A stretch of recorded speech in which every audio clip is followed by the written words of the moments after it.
Hello നമസ്കാരം, രഞ്ജിത്ത്. പല ആളുകളും ഫേസ് ചെയ്യുന്ന ഒരു വലിയ പ്രശ്നമാണ്, നമ്മളൊരു കട തുടങ്ങിയിട്ടുണ്ടാവും, ഒരു ഷോപ്പ് തുടങ്ങിയിട്ടുണ്ടാവും. പക്ഷേ ചിലപ്പോൾ അതുപോലെ തന്നെ മറ്റൊരു ഷോപ്പ് നമ്മളുടെ അടുത്തേക്ക് വരുന്നു. അല്ലെങ്കിൽ നമ്മൾ സെർവ് ചെയ്യുന്ന കാച്ച്മെൻറ്റ് ഏരിയയിൽ ആ ഒരു ഗ്രാമത്തിലായിരിക്കാം, അല്ലെങ്കിൽ ചിലപ്പോൾ ഒരു നഗരത്തിൽ, ഒരു സിറ്റിയിലായിരിക്കാം, അവിടെ തന്നെ നമ്മളെപ്പോലെ തന്നെയുള്ള സിമിലർ ആയിട്ടുള്ള ഒരു ഷോപ്പ് വരുന്നു. ചിലപ്പോൾ നമ്മുടെ വളരെ അടുത്ത് തന്നെ ആയിരിക്കാം ആ ഷോപ്പ്. എങ്ങനെയാണ് നമുക്ക് പിടിച്ചു നിൽക്കാൻ സാധിക്കുക? എങ്ങനെയാണ് നമുക്ക് ബിസിനസ് വർദ്ധിപ്പിക്കാൻ സാധിക്കുക? ഇത് വലിയൊരു പ്രശ്നമാണ്. 5 പ്രധാനപ്പെട്ട കാര്യങ്ങളാണ് ശ്രദ്ധിക്കേണ്ടത് എന്നുള്ളതാണ് എൻ്റെ അഭിപ്രായം. എന്തൊക്കെയാണ് ഈ 5 കാര്യങ്ങൾ എന്ന് നോക്കാം.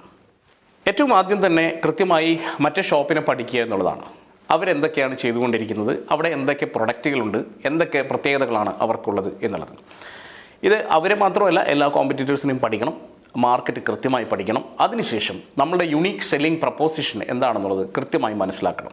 എന്താണ് നമ്മളുടെ സ്ട്രെങ്ത്, നമ്മളുടെ അഡ്വാൻറ്റേജ് എന്താണ്, താങ്കൾക്കുള്ള അഡ്വാൻറ്റേജ് എന്താണ്, താങ്കളുടെ പ്രൊഡക്റ്റിനുള്ള, താങ്കളുടെ ലൊക്കേഷനുള്ള അഡ്വാൻറ്റേജുകൾ എന്താണ് മറ്റുള്ളവരെ അപേക്ഷിച്ച് എന്നുള്ളത് കൃത്യമായി മനസ്സിലാക്കുകയും അത് നോട്ട് ചെയ്യുകയും അതിനകത്ത് കൂടുതൽ ട്രസ്റ്റ് കൊടുക്കുകയും ചെയ്യുക.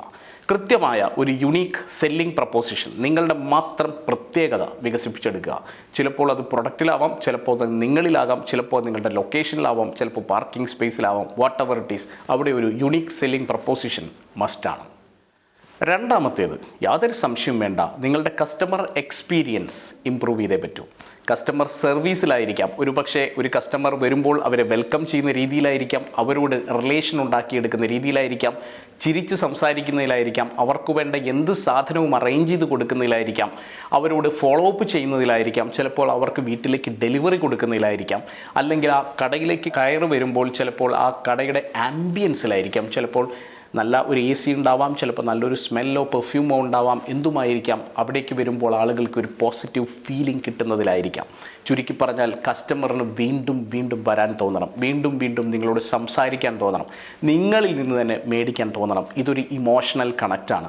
എപ്പോഴാണോ നിങ്ങൾ കസ്റ്റമറുമായി ഒരു ഇമോഷണൽ കണക്റ്റ് ഉണ്ടാക്കുന്നത്, കസ്റ്റമർ ലോജിക്കൊക്കെ അങ്ങ് മറന്നു കളയും. മറ്റേ സ്ഥലത്ത് പൈസ കുറവാണ്, വില കുറവാണ് എന്നുള്ള കാര്യമൊക്കെ അങ്ങ് മറന്ന് നമ്മളുടെ അടുത്തേക്ക് കൂടുതൽ ആളുകൾ വരാനുള്ള സാധ്യത അവിടെ കൂടും. അപ്പോൾ അതുകൊണ്ട് തന്നെ ഒരു പ്രൈസ് വാറിന് പോകാതെ കൃത്യമായി നിങ്ങൾക്ക് ഒരു നല്ല അറ്റ്മോസ്ഫിയറും ഒരു കമ്മ്യൂണിറ്റിയും അവിടെ ഉണ്ടാക്കിയെടുക്കാൻ സാധിക്കും. അടുത്ത point, strategic pricing, promotions and loyalty programmes ആണ്. ഞാൻ നേരത്തെ പറഞ്ഞതുപോലെ കമ്മ്യൂണിറ്റികൾ ഉണ്ടാക്കിയെടുക്കുക എന്നുള്ളത് വളരെ പ്രധാനമാണ്. നിങ്ങളെ ഇഷ്ടപ്പെടുന്ന ആളുകളുടെ വാട്സാപ്പിലൂടെ ആവാം, ഫേസ്ബുക്കിലൂടെ ആവാം, നിങ്ങൾ ഫോക്കസ് ചെയ്യുന്ന ആ ഒരു പെർട്ടിക്കുലർ കാച്ച്മെൻറ്റ് ഏരിയയിൽ 1000 വീടുകളുണ്ടെങ്കിൽ 1000 വീടുകളിലേക്കും നേരിട്ട് ചെല്ലുകയും എത്തുകയും അവരെ വിളിക്കുകയും അവരൊരു വാട്സാപ്പ് കൂട്ടായ്മയിലേക്ക് വിളിക്കുകയും ചിലപ്പോൾ ഒരു ഇവൻ്റ് അവർക്ക് വേണ്ടി കണ്ടക്ട് ചെയ്യുകയും സ്ഥിരമായി അവരുടെ ആവശ്യങ്ങളെ അന്വേഷിക്കുകയും അവരുടെ അടുത്തേക്ക് വാട്സപ്പിലൂടെയൊക്കെ നമ്മുടെ പുതിയ പ്രൊഡക്റ്റുകൾ പുഷ് ചെയ്യുകയും ഓഫറുകൾ അറിയിക്കുകയും ഒക്കെ ചെയ്യുമ്പോൾ തീർച്ചയായിട്ടും നിങ്ങളുടെ കമ്മ്യൂണിറ്റിയിൽ അവർ ശക്തമായി നിലകൊള്ളുന്നു. ഇതൊന്നും എല്ലാവർക്കും അത്ര എളുപ്പത്തിൽ ചെയ്യാൻ സാധിക്കുന്ന കാര്യമല്ല. കാരണം ശക്തമായ ക്ഷമ ആവശ്യമാണ്, കൃത്യമായിട്ടുള്ള മോണിറ്ററിങ് ആവശ്യമാണ്. അങ്ങനെയുണ്ടെങ്കിൽ നിങ്ങളെ അവർ പ്രിഫർ ചെയ്ത് തുടങ്ങും. ഇതിനൊപ്പം തന്നെ നാലാമത് ഒരു കാര്യം കൂടി ചെയ്യേണ്ടതുണ്ട്. നമ്മളുടെ പ്രൊഡക്റ്റ് സെലക്ഷനും ക്വാളിറ്റിയും ഓരോ നിമിഷവും ബെറ്ററാക്കിക്കൊണ്ടിരിക്കണം. ഇന്ന് ലോകത്തെമ്പാടും വേണമെങ്കിൽ പ്രൊഡക്റ്റുകൾ നമുക്ക് സോഴ്സ് ചെയ്യാവുന്നതേ ഉള്ളൂ. ആളുകളുടെ ഇഷ്ടത്തിനനുസരിച്ച് കസ്റ്റമൈസ് ചെയ്തുകൊണ്ട് കൃത്യമായിട്ടുള്ള വെറൈറ്റികൾ എത്തിക്കാൻ സാധിച്ചാൽ ഒരു സംശയം വേണ്ട, നിങ്ങളുടെ കാച്ച്മെൻറ്റിൽ നിന്ന് മാത്രമല്ല, ഒരുപക്ഷെ അടുത്ത ജില്ലകളിൽ നിന്ന് പോലും ആളുകൾ എത്തിയെന്ന് വരാം. മാത്രമല്ല ഈ പ്രൊഡക്റ്റ് ക്വാളിറ്റിയും സെലക്ഷനും ഒക്കെ സോഷ്യൽ മീഡിയയൊക്കെ ഉപയോഗിച്ച്, ഇൻസ്റ്റാഗ്രാം പോലുള്ള പ്ലാറ്റ്ഫോമുകളൊക്കെ ഉപയോഗിച്ച് കൂടുതൽ ആളുകളിലേക്ക് എത്തിച്ചാൽ ഇന്ന് സത്യം പറഞ്ഞാൽ ഏതൊരു സ്ഥലത്തേക്കും ആ കാച്ച്മെൻറ്റിനെ വിട്ടുകൊണ്ട് കസ്റ്റമറിൻ്റെ കുത്തൊഴുക്ക് തന്നെ ഉണ്ടാകും. അപ്പോൾ തീർച്ചയായിട്ടും നിങ്ങളുടെ ഒരു ചെറിയ കാച്ച്മെൻറ്റിലുള്ള കോമ്പറ്റീറ്റേഴ്സിനേക്കാളൊക്കെ അപ്പുറത്തേക്ക് കൂടുതൽ വലിയ ഒരു ലോകത്തിലേക്ക് നിങ്ങൾക്ക് പ്രവേശിക്കാം.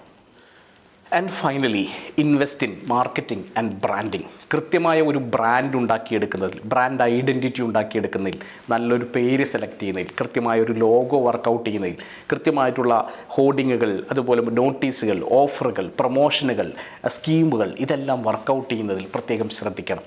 എപ്പോഴാണോ നിങ്ങളുടെ പേര് മാത്രം ആളുകളുടെ മനസ്സിൽ മുഴങ്ങിക്കേൾക്കുന്നത്, നിങ്ങളിൽ ഒരു വിശ്വാസം അവർക്ക് ജനിക്കുന്നു.